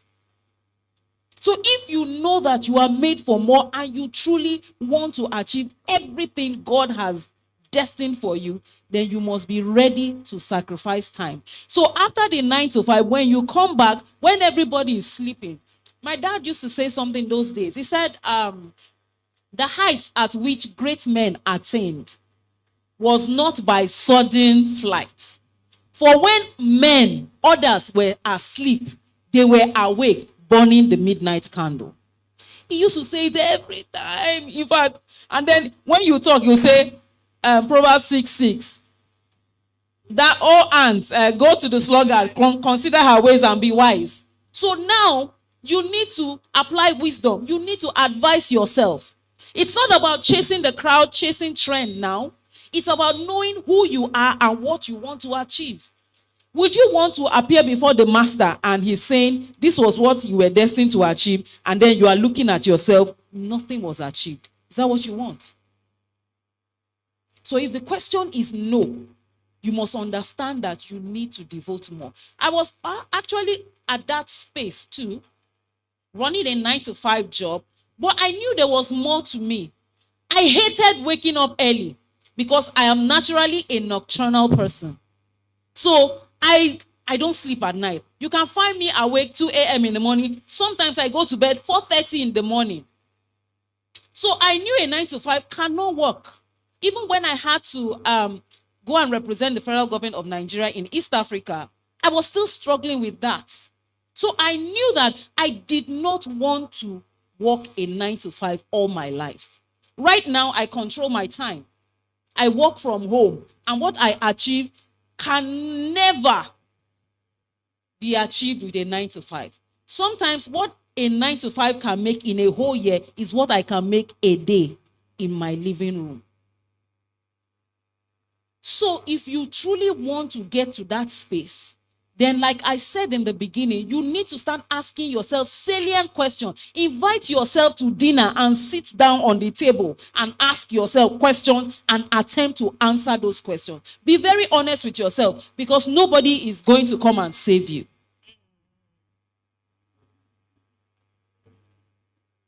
So you need to begin to ask, so what can I do? What am I made for? What do I love to do? All those questions. Like Mommy has already said here, she talked about the, is it 5 or 6 Ys now? 5 Ys and W and 1 H, right? So you need to ask those questions and answer them so that you can know the geography of your calling. The everything is necessary.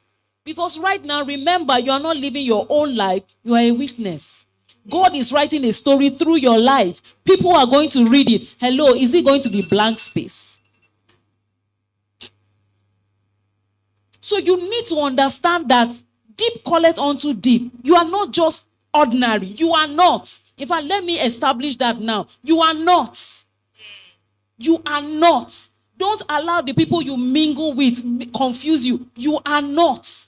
And that's why programs like this are being organized, so that you can understand there's more to you and there's time allocated to this assignment. If you don't fulfill it, God cannot be shortchanged. He will raise other people too, because every assignment he gives is for a certain purpose. Every life here, everyone seated here, there are destinies attached to you. And the earlier you see light, the earlier you drag them into the light.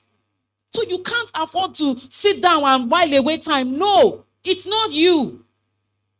You are not one of them.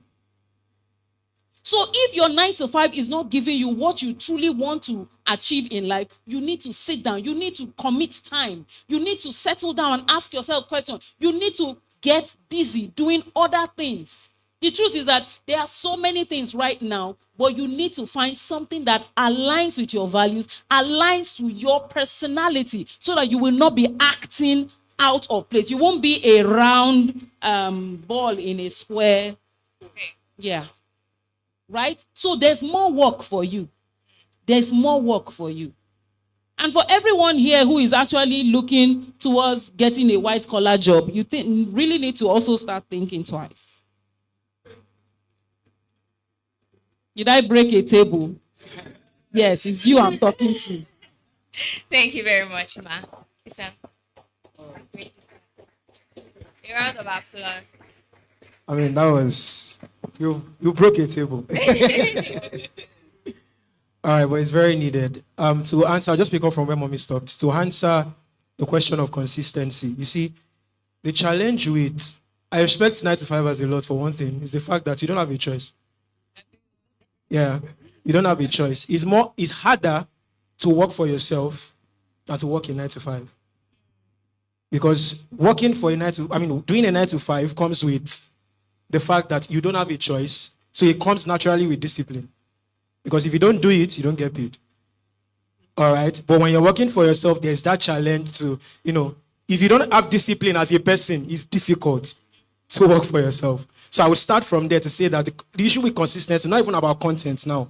Consistency about generally what you're doing is you don't understand why you are doing what you're doing. Because if there's a bigger picture in mind as to where you are going, then the question of discipline and commitment to that won't be a conversation. This was the freedom I got early on when I was serving my youth service days. A friend was just speaking. So let me just share this story to bring more light, to shed more light to it. So then I was just done with, NYSC. And then at the time, I was doing social media management and a couple of skills at the time. And as an architect, of course, you just finished serving. There's an expectation to, how far? what's next? You should get a job, and all of that. So I took on. So my uncle, one way or the other, I was in Ibadan. So he got me a job in Cocoa House. It was an architectural firm. So I went for the interview. He got me an interview rather. I went for the interview. And then we started having conversations. And then just by the aptitude, we're expected to design a mass housing. For those that are architects, you understand what I mean. That is like a mega project in itself for aptitude. All right, so we did all of that. We went for the interview. At the end of the day, they shortlisted two of us. And then when we talk about financials, and then they started mentioning, okay, so the way they will beat you, how much do you think we can pay you? Of course, I don't find this. Now I had friends in Lagos, Abuja. After how much are they? So okay, 120, 150 thereabout. That was like 4-5 years ago. And then I just told them, one day first laughed. I was looking like a comic because I just told you, they laughed and laughed and laughed. Getting back, they were like, they don't pay that, they could only pay half that amount. At the time, the skill I had on, I was doing twice that amount, right? But for the sake of culture, system, all of that, you should get a job, all right? So when I had that experience, so I was talking to my friend about it, and then she was like, if I took this thing that I am doing and treat it like a 9 to 5, where do you think you would be? Because at the time, I was just doing a freelance. I was doing social media managers in the house. In one day, I can do the month's worth of work. And I'll just be giving them one by one. They ask for it the next day, I'll send that one. But I've done the work like 2 weeks ago, right? So I was doing like maybe 4 hours a day, less than. So she asked that question and that changed my mindset to say that for whatever it is you're doing, maybe it is content and all of that, if you could treat what you're doing like a 9 to 5, you'll be way ahead of where you are right now. And I'm saying way ahead with like this. Because the many things that we are doing today, for those of us that are maybe into fashion, into fashion, catering, all of that, we are not really putting our all into it, right? Maybe not majority, right? But I'm just saying, whatever part you find yourself, you're not really putting our all into this thing. So to say consistency is to talk about discipline, is to talk about your why. Why are you doing what you are doing? All right? Why are you doing what you're doing? And to even help you, because like I said, consistency or discipline now comes if you're working for yourself. You need to now put some structures in place. Because in a 9 to 5, you have a boss that you have to, answer to. Are we together now? You have HR that will query you if you don't come into work. Some people wake up in the morning, you don't want to go to that work, but you know that you cannot afford not to go. So creating that kind of structure around your life, if you're working for yourself, will do you a whole lot of good. So create accountability systems. There was one I did with my friend last year. I told him, guy, okay, I wanted to put out content, around what we were doing. And we made that commitment. If I don't post today, I'll send you 1K. That was the challenge. If I don't post today, you collect 1K from my hand. And I don't have money to try out. I'm not that rich. So I don't. Do you understand? So I had to, right? I didn't have to tell him that. We didn't have to set that structure. But then if I don't say it, I might not post for another 1 month. And the funny thing is, nobody will question me. That's the thing. Nobody will question me. But at the end of the day, you are the one, you are doing yourself. Like some people will say, you are using your hand to do yourself. All right, so it's very important to set accountability systems around what you're doing. And then to help you with consistency, when it comes to content, like I said, a very easy hack, I mentioned it earlier, batch create these things. Nobody sits in front of the camera every day. I can tell you. Nobody sits in front of the camera every day.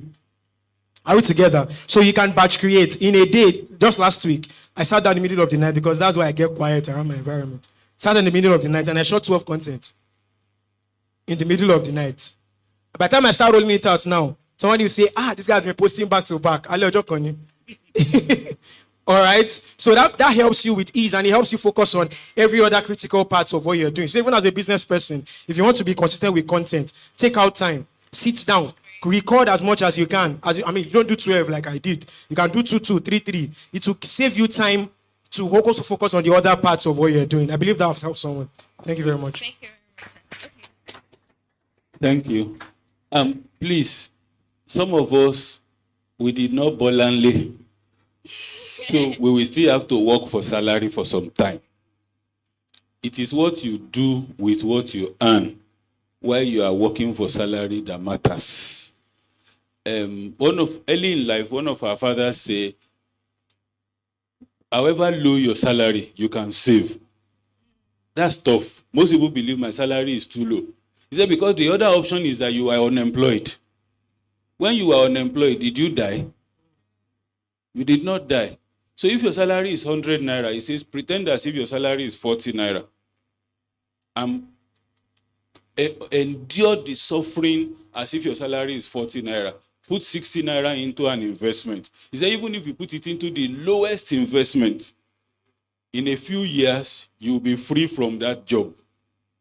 And let me quickly say the story of one of my friends, because this applies to both those who are in low salary and high salary. When we left university, one of our friends got employed in Chevron. Good job, right? But about 15 years later, many of his friends were in trouble. Because one of the things that happens with these multinationals is that you don't grow old in their employment. Even banks now. It's as if when you clock 50, you must not let them know. Several of my friends, if you are not in top management and you clock 50 in a bank, you are an endangered species. They will soon reset your password. You will just come one day and find that you are fired. So Total, Chevron, Mobil, they started retiring people at 45, 43, 46. Yes, it happened to my friends. But this fellow, at that time, when they gave them car loans, he didn't buy the cars. He used the money to start a hotel. He went to buy a second-hand car. His friends banished him. This thing about peer pressure. They said, you will not follow us to club. So that is a disgrace to his friends. So they were not allowing him to follow them to club. He didn't mind. But when they retired them 14, 15 years later, we now knew who was wise and who was stupid. So at the time that you are earning money, tell yourself it's not my money. Pretend as if you don't. Do you know that if you save 10% of your salary, in 10 months, you will have the equivalent of your salary in savings? If you put them in a 10% per annum investment, which is one of the most stupid investments you can ever get, it means that in 10 years' time, that investment will be paying your salary. Right? At that time, even if you resign, something will pay you. I'm making it simple. It's more complex, and it is actually more positively complex because the money will compound and it will be higher than your salary. So that's, for me, how I became free. I've never had a big job, but from the salary of 32,000, I was putting 25,000 in cooperative.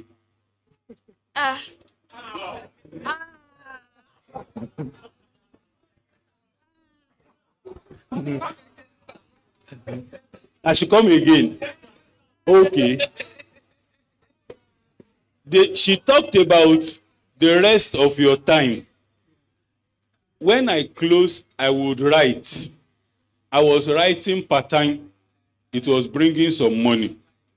At that time, I had a bag. This is your laptop bag. I had it perfectly at that time. Anytime, part of my day job activity was talking. I was an extension worker. I used to give lectures. When I go to give lectures and they serve meat pie or they serve a rice, I didn't used to eat it. I would throw it in the bag and bring it home for my children. They are here. So they would eat. And all through their growing up years, we didn't used to buy neat eggs. We didn't even used to buy crack. We used to buy one egg they used to call turning, BD or turning, badly damaged egg that they will pour inside nylon. But it is the shell that damaged. The real egg is still inside. So they were growing very fat, very tall on badly damaged egg. A proper crate of egg was 400 naira. Badly damaged was 100 naira. So the only problem is that we had to eat it fresh. So we had to eat it fresh, which is not a problem. Actually, it's an asset because you are eating it fresh. So if you see me carrying my bag at that time, it was not just because of the laptop. I could put the laptop in a slim bag. It was to throw every refreshment I am given, every Coca-Cola into the bag to take home. That was how we ran the first 4 or 5 years of my salaried work. And one day, one man just said, Dr. Kolade, you have been starting printing press for everybody. When will you start one for yourself? I said, I don't have money. He said, what do you have? Bring anything you have. So I went to cooperative, and I think cooperative gave me 250,000. So, and I went back, I said, this is all I have. And he said, okay, bring your check leaf. And I brought my check leaf. That when you do right, opportunities will come. And he said, bring your check leaf. And he says, he stood up, he said, follow me. I went, okay, so he said, tear 4 sheets. I tore 4 sheets. So he said, follow me. And he took me inside, he said, that's your printing machine. So follow me back. Say, write check for 800. At that time, a Tokumbo printing machine was 300 million. A second hand was 1.6 million. He gave me that machine for 800,000 with 250,000 deposit, 4 checks to cover the rest, and say, come and carry it once you are ready. That's how I got my first printing machine. But at that time that he said, do you have anything? If I didn't have any money in cooperative, that opportunity would, you say you are not a serious person. So, and from there, other things followed. So, it's not wrong to start with salary job, but pretend as if, because when you were unemployed, you did not die.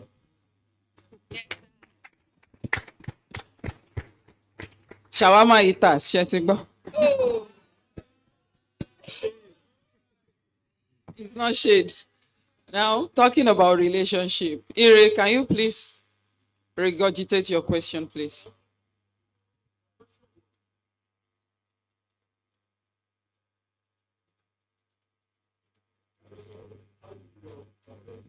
Someone that No, People that- the relationship.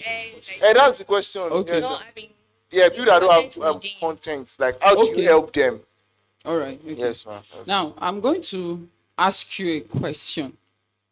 Jesus, when he met his friends, did they have the content he had?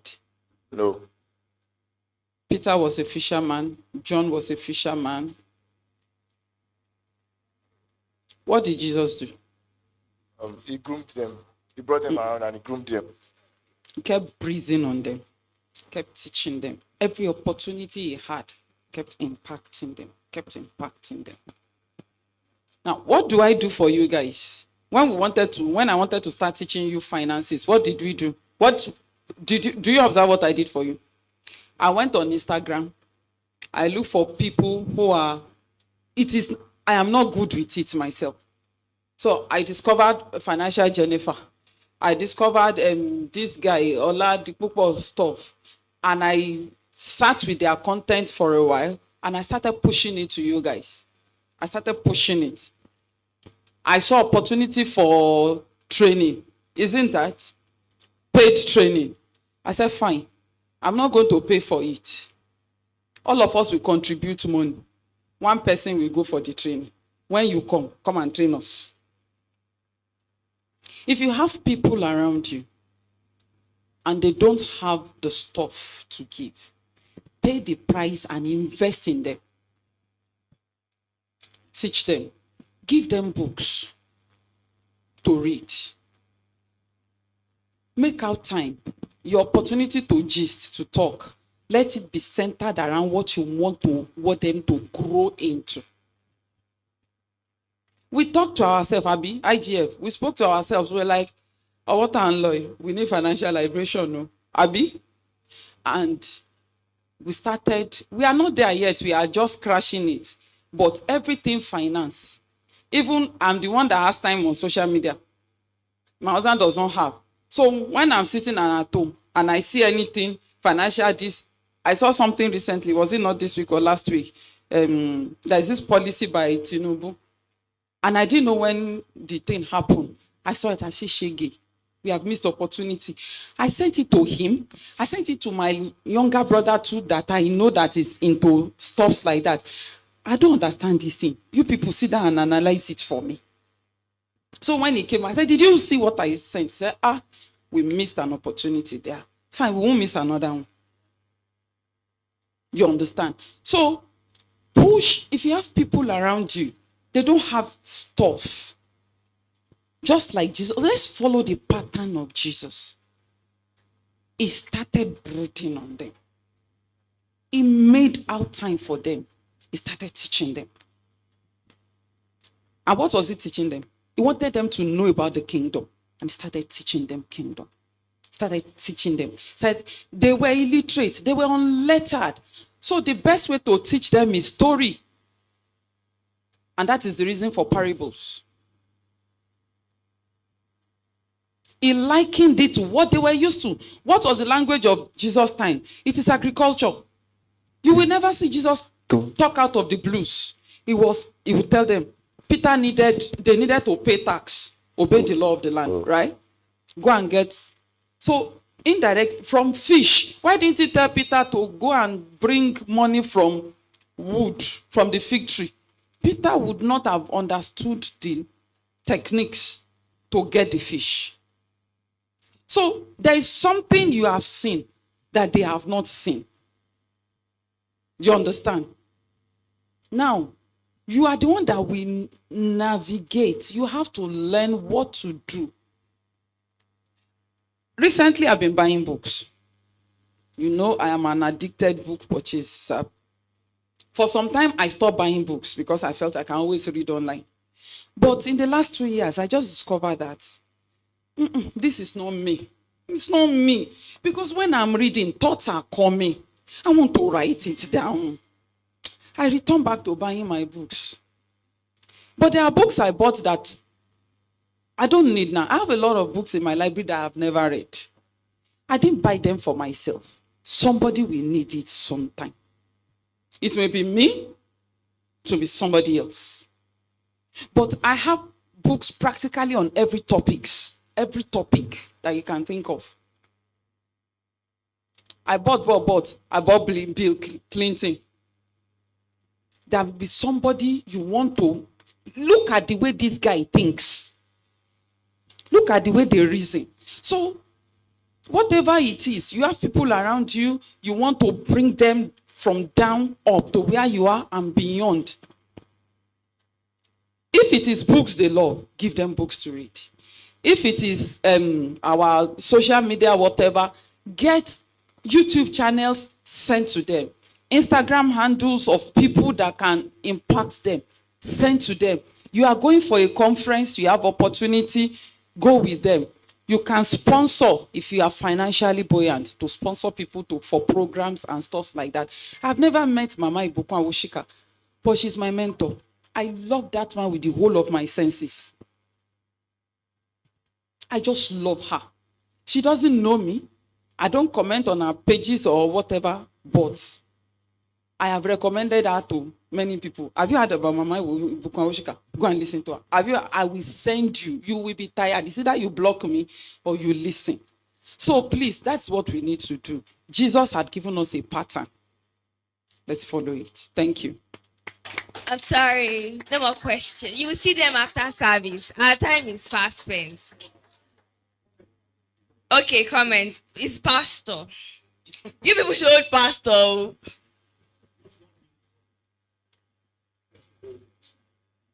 Thank you so much. I want to appreciate our panelists. Let's celebrate them. Thank you so much. One thing I want to say is this, and that is what I've always been saying. If you add yeast to flour and the flour is not picky, leave the flour alone. If you must teach and teach and teach and teach and teach, and the person you want to add value to is not responding, leave them alone. When you have your results, they will come to you. Thank you. I'm sorry, Bro Simon. I won't be able. Should we take his question?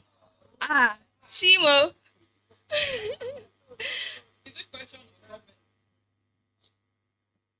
Make it very brief. We should not take his question. Have mercy. Our time is fast spent. Yes, we are. This is the last question, and we call it a day. If people did not quickly ask question on time. So my question is.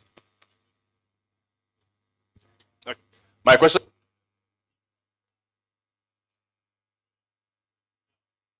In regards to creating content, all right, as a creative, when we want to deal with consistency, there is something to which we also neglect, and that is creative block.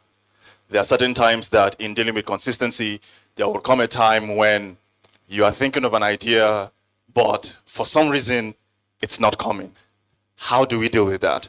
Then secondly, when it comes to the issue of dealing with clients, I know we've grown from where we started to where we are now.